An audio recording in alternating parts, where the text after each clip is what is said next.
இப்படி வாங்க சென்டர்.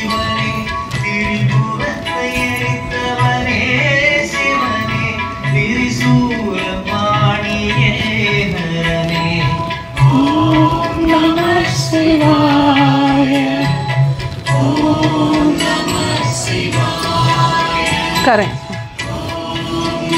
உட்காருங்க உட்காருங்கப்பா.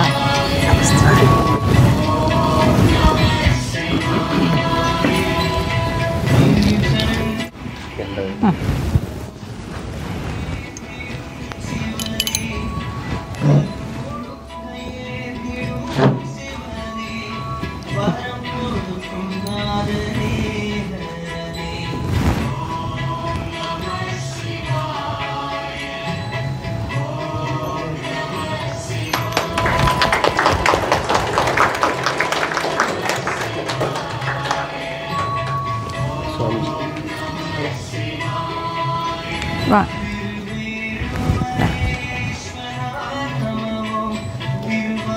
அது வாங்கிக்கோங்க.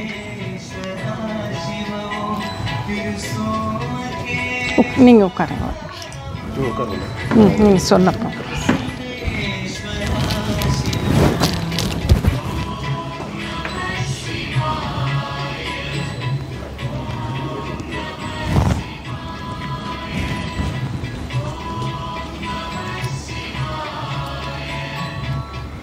இப்போது அடுத்ததாக வந்திருக்கும் அனைத்து சுவாமிஜிகளுக்கும் நம்ம குருஜி அவர்கள் மரியாதை செலுத்துவார்கள். நீங்கள் உட்கார்ந்து இருங்க. அப்படி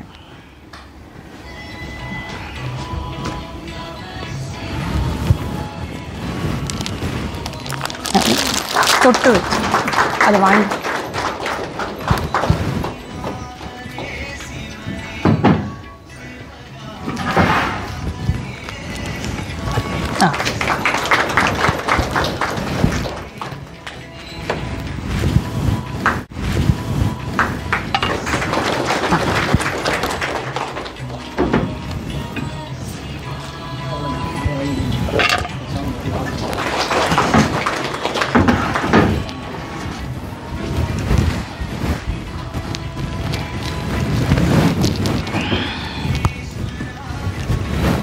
விழாவின் தொடர்ச்சியாக நமது குருஜியை சில வார்த்தைகள் பேசுமாறு அழைக்கிறேன். ஓம் நம சிவாய. ஜெய் ஸ்ரீராம்.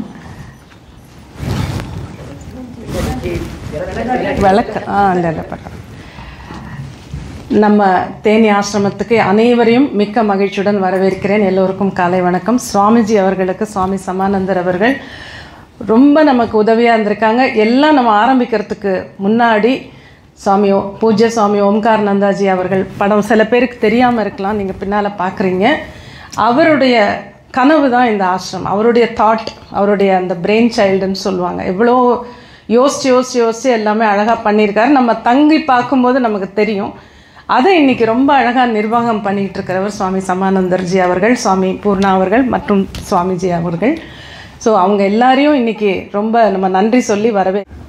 இந்த உலகத்தில் இருக்கக்கூடிய எந்த கருத்தாக இருந்தாலும், அதுவும் பாரத தேசத்துடைய எல்லா சமயம் என்பது நம்முடைய மனதை செம்மைப்படுத்தி சரிப்படுத்தி இந்த வாழ்க்கையை சுகமாக சௌகரியமாக வாழ்ந்து செல்வதற்காக வழிகாட்டக்கூடிய அறநெறிகள், அதுதான் நமக்கு மனசில் இருக்கணும். அந்த வகையில் நமக்கு இந்த உலக வாழ்க்கைக்கு தேவையான விஷயங்களை எல்லாம் எப்படியெல்லாம் அடைய வேண்டும் என்பதை சொல்வதற்கான பகுதிகள், அதெல்லாம் கர்மகாண்ட பகுதிகள். அதில் எல்லா விஷயங்களும் நமக்கு என்ன தேவை, அதுக்கெல்லாம் முறையான வழிகாட்டுதல்கள்லாம் இருக்குது. அடுத்தபடியாக இதையெல்லாம் பெற்ற பிறகு நம்முடைய மனதில் வரக்கூடிய ஒரு விதமான ஒரு நிறைவின்மை, இந்த சென்ஸ் ஆஃப் இன்கம்ப்ளீட்னஸ் சொல்கிறோம் பாருங்க, அது இருந்து கொண்டே இருக்கும். அதை போக்கிக் கொள்வதற்கு, நம்முடைய நிறைக்க முடியாத மனதை நிறைப்பதற்கு என்ன இருக்கின்றது என்று நமக்கு அடுத்தபடியாக வரக்கூடிய இந்த பிலசாபிக்கல் கொஸ்டின் சொல்கிறாங்க பாருங்கள், தத்துவ ரீதியான கேள்விகள். அப்பொழுது அந்த நிலையை நமக்கு வழிகாட்டுவதற்காக வேதத்தினுடைய இறுதி பகுதியாகிய உத்தர பகுதியாகிய ஞானகாண்ட பகுதிகள் நமக்கு துணை நிற்கின்றது. அதில் தான் ஆத்மாவை பற்றியும், ஈஸ்வரனை பற்றியும், இந்த உலகத்தை பற்றியும், நாம் அடைய வேண்டிய லட்சியங்களை பற்றியும், நம்முடைய மனதை நிறைப்பதற்கான தேவையான அத்துணை விஷயங்களும் ஞானகாண்ட பகுதியில் நிறைவாக வைத்திருக்கும். ஞானகாண்ட பகுதினா நாலேஜ் ட்ரெஷர், ஆமாம், அறிவு களஞ்சியம். அதில் எல்லா அறிவும் இருக்கின்றது. அதில் அந்த ஞானகாண்ட பகுதியை சமுதாயத்தில் சொல்லிக் கொடுப்பதற்காக வளர்ப்பதற்காக தான் நிறைய ஆசிரமங்கள் எல்லாம் நிறுவப்பட்டது. இந்த ஆசிரமம் அப்படிப்பட்ட ஒன்று தான்.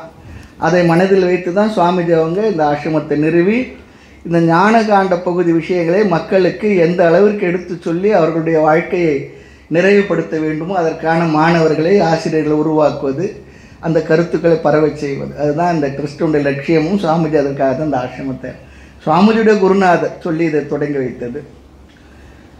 ஆக இந்த கர்மகாண்ட பகுதியானது வாழ்க்கையின் இக உலக வாழ்க்கையை சௌகரியமாக வைத்துக் கொள்வதற்காகவும், ஞானகாண்ட பகுதி என்பது அதை கடந்த நம்முடைய மனதை எப்படி நம்முடைய வயிறானது சாப்பிட சாப்பிட நிறைக்க முடியவில்லையோ அப்படி நிறைக்க முடியாமல் இருக்கக்கூடிய இந்த மனது இருக்க அதை நிறைப்பது தான் இந்த ஞானகாண்ட பகுதி.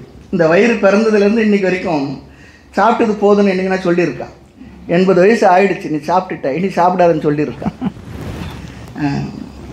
எத்தனை டன்னு அரிசி சாதம் சாப்பிட்ருப்போம், எவ்வளோ சாம்பார் சாப்பிட்ருப்போம், எவ்வளோ ரசம் சாப்பிட்ருப்போம், எத்தனை இட்லி சாப்பிட்ருப்போம் டன்னாக, எவ்வளோ கேலன் தண்ணீர் குடிச்சிருப்போம், போதும்னு சொல்லியிருக்கான். அதுபோல் தான் மனசும் நிறைக்க முடியாத ஒரு பாத்திரமாகவே இருக்குது. அது நிறைக்க முடியாத பாத்திரமாக இருக்க மனசை முழுமையாக நிறைத்து நமக்கு முழுமையான நிறைவை அமைதி தருவதற்காகத்தான் வேதத்தினுடைய இன்னொரு பகுதியாக ஞானகாண்ட பகுதி. அதைத்தான் சுவாமிஜி அவர்கள் தன்னுடைய வாழ்நாள் முழுக்க உலகெங்கிலும் இந்த கருத்துக்களை பரப்புவதற்காக நிறைய உழைச்சிருக்காங்க, முயற்சி செய்திருக்காங்க. அந்த வகையில் இந்த இடத்துல நீங்கள் எல்லோரும் எந்த முறையில் பார்த்தாலும் அதுக்கு வேதத்தில் எங்கேயோ ஒரு இடத்துல பிரமாணம் இருக்கும். எந்த விஷயமாக இருந்தால் இந்த உலகத்தில் தோன்றிய ஆன்மீக கருத்துக்கள் அதை வேதத்தை ஒட்டியோ அல்லது எதிர்த்தோ தான் வந்திருக்கும். அந்த அந்த அதுதான் மூலம். அந்த வகையிலே இந்த ஆசிரமத்தை சுவாமிஜி அமைச்சிருந்தாங்க. அந்த வகையில் இது பயன்பட்டு கொண்டிருக்கு, பலருக்கும் உபயோகமாகி கொண்டிருக்கின்றது. அந்த ஒரு விஷயத்தில் தான் அம்மா அவங்க வந்து கேட்கும் பொழுது கொஞ்சம் ஒரு ஹெசிடேஷன் இருந்துங்க. சொன்னதுனால சொல்கிறேன், நான் அதை சொல்ல வேண்டாம் நினச்சிருந்தேன், சொல்லிட்டார் அம்மாவும் சொன்னாங்க. சரி, அதுக்கு மாறுபட்ட கருத்து இருக்கிறவங்களுக்கு நம்ம கொடுக்க வேண்டாமே அப்படி ஒரு எண்ணம் இருந்தது. அது அப்புறம் பார்த்து நிறைய நான் அம்மாவோட கலந்து பேசி பிறகு தான் எல்லாரோடும் பேசி இல்லை ஒரு தடவை கொடுத்து பார்ப்போம் சரியா அப்படின்னு சொல்லிட்டு, அதனால் ஒன்றும் இல்லை, எல்லாம் நல்ல விஷயந்தான் சொல்லி கொடுத்துக்கிட்டு இருக்காங்க. அதோட கூட இன்னொரு விஷயம் என்னென்னா, இந்த முகாமுக்கு வரக்கூடிய நீங்கள் தான் பொதுவாக ஆசிரமத்தினுடைய எல்லா நிகழ்வுகளையும் கலந்துக்கிறத நான் பார்த்தேன். ஆமாம், மற்றதை விட கூட அது உண்மை சத்தியம். ஆசிரமத்தில் கோயில்கள் காலைல கோ பூஜையிலேருந்து நதி பூஜை, கங்கா பூஜை, அதிலிருந்து எல்லாமே இன்னைக்கு நதி பூஜை இருக்கு.